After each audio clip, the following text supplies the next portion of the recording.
Well, if you haven't heard, the Detroit Lions cut Eric Ebron, saving $8.25 million. That's crazy, man. We back, Motor City Sports Talk. Y'all know what it is. Had a little rant, had to vent about the Detroit Lions free agency. And I think it officially kicks off today, I guess. I don't know. You could sign people today, I'm not sure. But obviously the Lions couldn't find a good trade for Eric Ebron, so they cut him.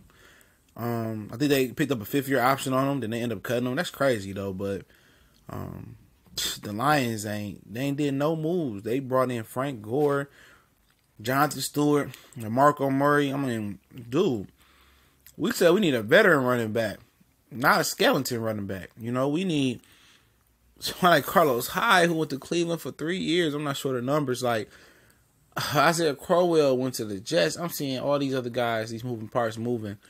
And all we did was pick up a linebacker I never heard of from the Giants.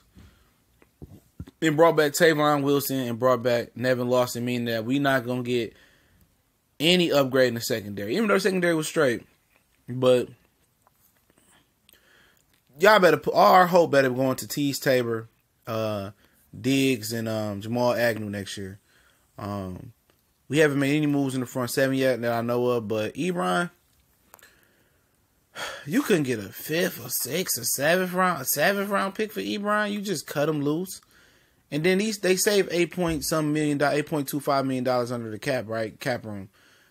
Okay. I don't like Ebron. I said that. But who are you going to bring in and pay that salary to? That $8.25 million, who is that going to go to? Another developmental backup depth player from the Seattle Seahawks or from the Oakland Raiders or the New York Jets, some hidden gem that y'all identify. You're going to cut Ebron and ain't going to get nothing for him. So what you going to do with the money? The Lions are very, very frugal. That money might go to, that $8 million might be split up between 3 or 4 or 5 players to fill different voids as backup and developmental players. And what Bob Quinn is doing this free agency is beyond me. We've been very patient with him, but it ain't looking good.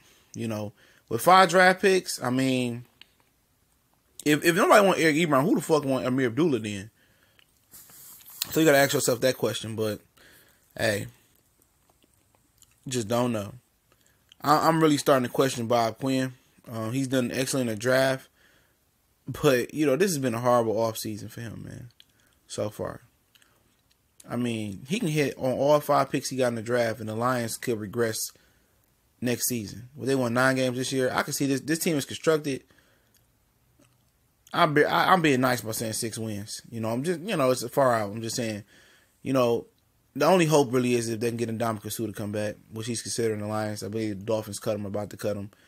Other than that, there's nobody really out there that I can remember that can really help the Lions. Most of the tight ends got on. I mean, if they want Tyler Eifert, I mean, he injured every other game. I mean, running backs, I don't know who's still available. Deion Lewis hasn't been picked up, but do you really want to pay him the type of money that the market may be indicating for him? I don't think so. So, I'm not sure about the other running backs out there, but sheesh, you can go get Marcus Gillisley. I know he didn't play a lot with New England, but he better than Frank Gore. Frank Gore is old as hell. But at the end of the day, this is the Lions doing. That's the plan they doing.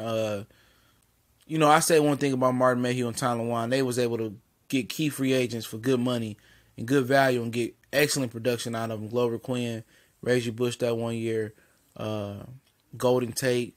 I mean, shit, he hit on some free agents. He couldn't draft for shit outside like a top high pick. He couldn't draft in the second round and down. But he was able to identify free agents, and they was absolutely a fit for the Lions for the most part.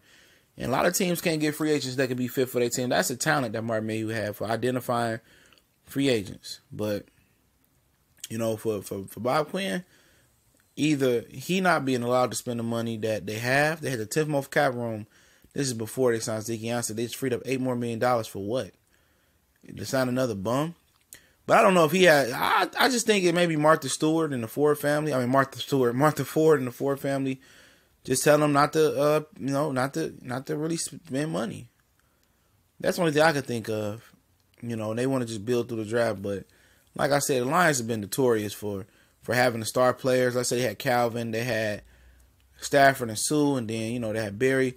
and really not putting a full team around them. They put enough together for you to go down there and think they're gonna win games and think they're gonna accomplish something. But they do that all the time throughout history. They never completely spend money where they're supposed to spend money and support the stars of the team, and that's why the Lions continue to fall up short. You can't be hoping and wishing the franchise wants to win, hoping the franchise win when they really don't want to win. They really don't want to spend the extra money to win. They don't want to go the extra miles to win. They want enough for you guys to continue to go down there, spend your money, buy beer, pay for Tarkin, and just watch the game and be upset every year when it comes to Week 17 or the first round of the playoffs. They happy with that. They happy because that sells tickets. Mediocrity in Detroit sells tickets when it comes to the Lions. But, until y'all change it, until we change it as a fan base, it's going to get the same stuff. But y'all know what it is. We gone.